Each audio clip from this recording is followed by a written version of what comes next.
Hello everyone. आज की class में मैं आप लोगों को क्लास 10th का आर.डी. शर्मा का जो आपका चैप्टर नंबर 8 है ना, सर्कल्स, इसकी एक्सरसाइज 8.2 स्टार्ट कराऊंगी। 8.1 हम ऑलरेडी कर चुके हैं, चैनल पे अपलोड है, आप वहां से कर सकते हैं। तो चलिए देखते हैं क्या है हमारे पास। 8.2 टेंजेंट से रिलेटेड ही होगी। जैसा कि आप लोगों को पता है कि सर्कल में दो थ्योरम्स बहुत इंपॉर्टेंट है, एक 10.1 एंड एक 10.2, अगर हम एनसीईआरटी की बुक से बात करें तो, है ना। उन्हीं थ्योरम्स पे बेस्ड आज की आपके पास ये एक्सरसाइज है, तो अच्छे से आप थ्योरम्स को कर लेना बिल्कुल, ठीक है। तो चलिए शुरू करते हैं। हम यहाँ पर आपसे क्या कह रहे हैं, if P T is a tangent at T to a circle whose centre is O and OP is equal to 17 centimeter, OT is equal to 8 centimeter. Find the length of the tangent segment PT. देखो पहले आप question को समझो और उसके बाद हम इसकी फिगर ड्रॉ करेंगे। कह रहे PT एक टेंजेंट है आपके पास, ठीक है, वो T पॉइंट से है सर्कल के ऊपर जिसका सेंटर O है। तो अगर मैं एक सर्कल यहाँ पर खुद से ड्रॉ कर लूँ, ये इसका O सेंटर हो गया, ठीक है। अब यहाँ पर T पॉइंट पे वो टेंजेंट है, तो यहाँ से मैंने वो एक टेंजेंट ड्रॉ कर दी, ठीक है। आप कहीं पर यहाँ मैंने P और T उसको नाम दे दिया। अब आपसे कह रहा है जो OP है आपके पास वो 17 सेंटीमीटर है, इसका मतलब ज्वाइन करना पड़ेगा। तो ये आ गया आपका 17 सेंटीमीटर। OT तो ये भी ज्वाइन करना पड़ेगा, ठीक है। तो ये आ गया आपके पास 8 सेंटीमीटर। आपको क्या करनी है, find the length of the tangent segment PT। ये PT आपको फाइंड करना है। तो अगर आपको देखा जाए तो ये तो 90 डिग्री का एंगल बना रहा है ना, क्यों? क्योंकि आपको पता है, इसको नाम हमने O यहाँ दे देते हैं, ठीक है, कि जो एंगल आपके पास OTP है वो 90 डिग्री होगा। क्यों होगा? According to theorem 10.1। थ्योरम 10.1 हमको ये कहती है कि जो रेडियस होती है वो टेंजेंट पे हमेशा परपेंडिकुलर होती है नहीं होती। तो मतलब ये कह सकती हूँ कि जो मेरा ट्राइंगल OPT है वो एक राइट एंगल ट्राइंगल है, इज अ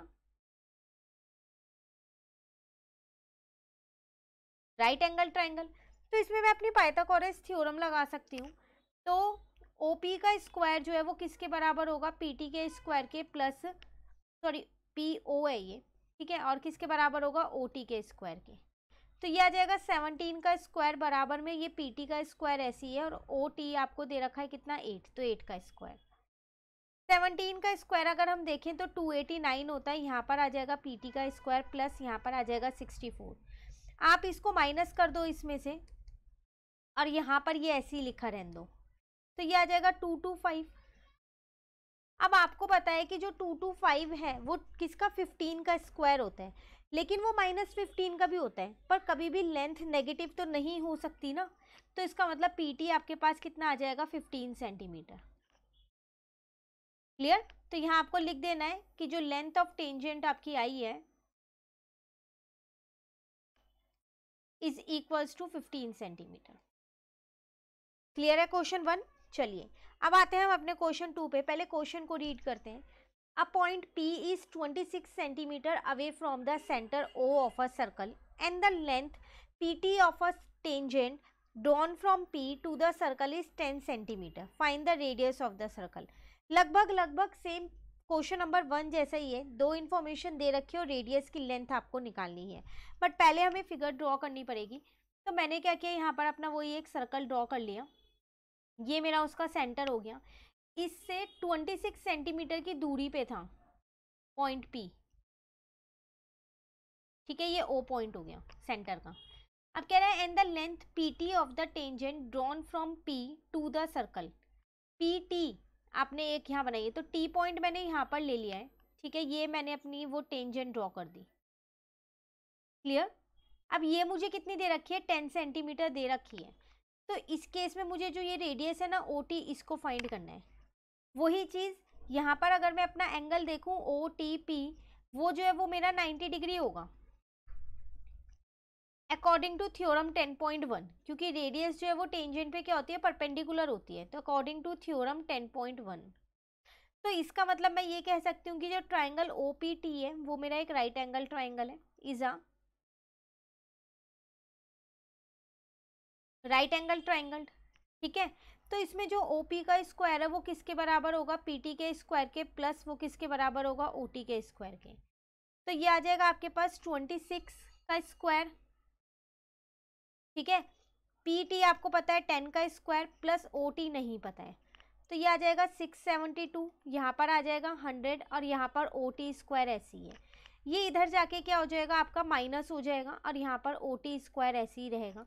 उसके बाद देखें तो ये आपके पास 576 हो गया, ये हो गया OT स्क्वायर। अब 576 आपका किसका स्क्वायर होता है, वो आपके पास होता है ±24 का, बट रेडियस नेगेटिव नहीं हो सकती इसलिए वो हो जाएगा 24 सेंटीमीटर। तो आपको यहाँ लिख के आना है कि जो आपकी रेडियस ऑफ द सर्कल है वो कितनी है, 24 सेंटीमीटर है। Clear question number 2। चलिए अब आते हैं हम अपने क्वेश्चन नंबर 3 में। यहाँ पर फिगर ऑलरेडी क्वेश्चन में बनी हुई है, पहले क्वेश्चन रीड करते हैं। In figure 8.74 PA and PB are two tangent to the circle from an external point P. CD is another tangent touching the circle at Q. If PA is equals to 12, QC and QD is equal to 3, find the length of PC and PD.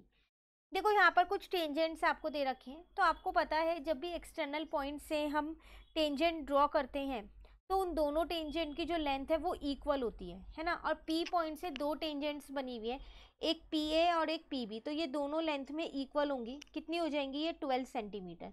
और ये आपकी कौन सी theorem के according होती है, according to theorem 10.2 के according. ठीक है, आपको चाहिए PC और क्या चाहिए, PD। दोनों की लेंथ इक्वल होगी, PC नहीं इक्वल नहीं होगी, वो हमें निकालनी पड़ेगी। चलो तो देखो जितना आपके पास CQ है उतना ही आपके पास कितना हो जाएगा, यहाँ पर AC हो जाएगा, क्योंकि ये एक्सटर्नल पॉइंट C से दोनों की टेंजेंट डली हुई है, तो दोनों 3 सेंटीमीटर हो जाएंगे। रीजन सेम यही दे दिया। ठीक है, अब आपको पता है कि जो PA है वो दो पार्ट्स में डिवाइड है, एक AC में और एक CP में या PC में। ठीक है, PA आपको क्वेश्चन में दे रखा था 12 है, AC आपने अभी ऊपर निकाला 3, तो यहाँ से आपने PC निकाल लिया, तो वो कितना आ गया आपका 9 सेंटीमीटर। चलो PC तो मिल गया, अब हम PD की और बात कर लेते हैं। तो वही सेम चीज़ है, अगर हम यहाँ पर देखें तो जितना आपके पास QD है उतना ही आपके पास BD होगा, दोनों ही 3 सेंटीमीटर होंगे। क्यों, according to theorem 10.2 external point D से टेंजेंट डल रही है तो लेंथ में इक्वल होंगी। अब आपको पता है कि जो आपका PB है वो दो पार्ट्स में बटा है, एक BD में बता हुआ है और एक PD में।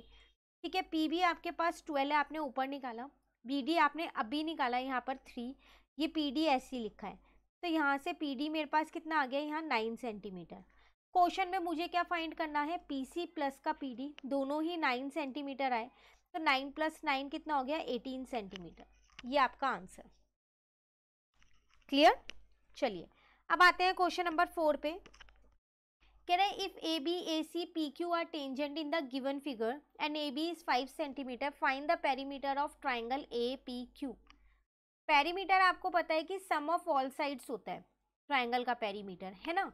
तो देखो पहली बात तो जितना मेरा AB है उतना ही मेरा कितना होगा, AC होगा, क्योंकि A जो है वो मेरा एक्सटर्नल पॉइंट है और सर्कल के ऊपर दो टेंजेंट बना रहा है वो AB और AC, तो दोनों लेंथ में इक्वल होंगी, तो ये दोनों तो मेरी 5 सेंटीमीटर आ गई।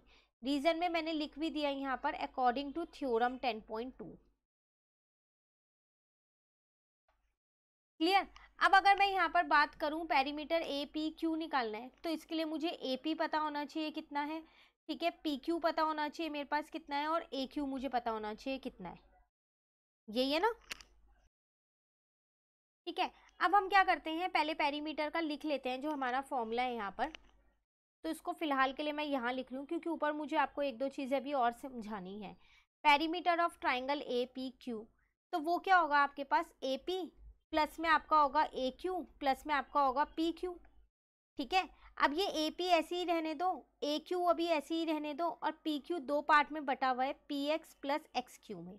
ठीक है, अब एक चीज़ आप ध्यान से देखो, जैसे आपने AB इजिकल टू AC किया, उसी तरीके से आपका BP इज इक्वल्स टू में PX होगा, ठीक है ना, एंड उसी तरीके से आपका XQ इज इक्वल्स टू में QC होगा, क्योंकि एक्सटर्नल पॉइंट से ही डली हुई है टेंजेंट, डली है ना, तो ये भी इक्वल होगा। सेम रीजन मैंने अकॉर्डिंग टू थ्योरम 10.2 ही लिख दिया है। यहाँ तक क्लियर हो गया, कहीं दिक्कत तो नहीं है कि जो BP है वो PX के बराबर हो गया है आपका, और जो XQ है वो QC के बराबर हो गया है। ठीक है, अब आप क्या करो, यहाँ पर AP और PX को एक साथ ले लो, और ए क्यू और एक्स क्यू को एक साथ ले लो, ठीक है।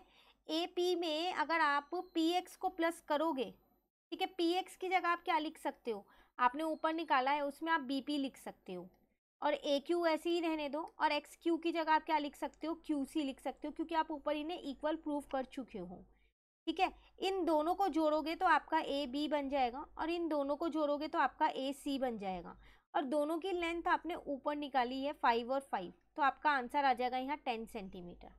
तो ये आपके पास क्या आ गया, यहाँ पर पेरीमीटर आ गया आपके ट्राइंगल का। क्लियर है क्वेश्चन नंबर 4। चलिए अब आ जाते हैं हम क्वेश्चन नंबर 5 पर।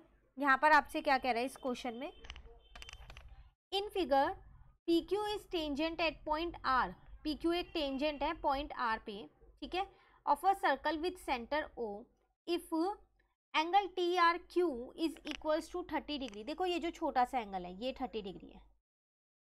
क्लियर, आपको क्या निकालना है, आपको निकालना है पी आर एस, मतलब आपको ये वाला एंगल निकालना है। क्वेश्चन क्लियर हो गया, पता चल गया कौन सा एंगल निकालना है। सबसे पहली बात तो अगर आप यहाँ देखें कि जो आपका एंगल एस आर टी है वो 90 डिग्री होगा। कौन से वाले एंगल की मैं बात कर रही हूँ, इस वाले एंगल की। क्यों, angle in a semi circle पे ये बन रहा है, क्योंकि ये सेंटर है ना ओ, तो angle in a semi circle. अब यहाँ तक तो क्लियर हो गया, पर मुझे तो इसके साथ वाला एंगल निकालना है ना। अब वो कैसे निकलेगा, तो यहाँ पर आपको क्या करना पड़ेगा, थोड़ा सा कंसेप्ट लगाना पड़ेगा जो आपने चैप्टर में समझा हुआ है। तो वो कैसे लगाएंगे, देखो जो एंगल आपके पास टी आर क्यू 30 डिग्री दे रखा है ना, वो आपका एंगल एस के बराबर होगा। क्यों होगा, ये आपके पास सेम सेगमेंट पे बने हुए हैं।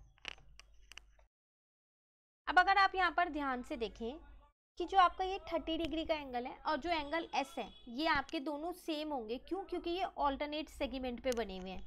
तो इसका मतलब मैं ये कह सकती हूँ कि एंगल टी आर एस जो है वो किसके बराबर है, आपका एंगल टी आर क्यू के बराबर है। दोनों ही मेरे 30 डिग्री है। रीजन में मैं क्या लिखूंगी, बाय ऑल्टरनेट सेगमेंट, ठीक है।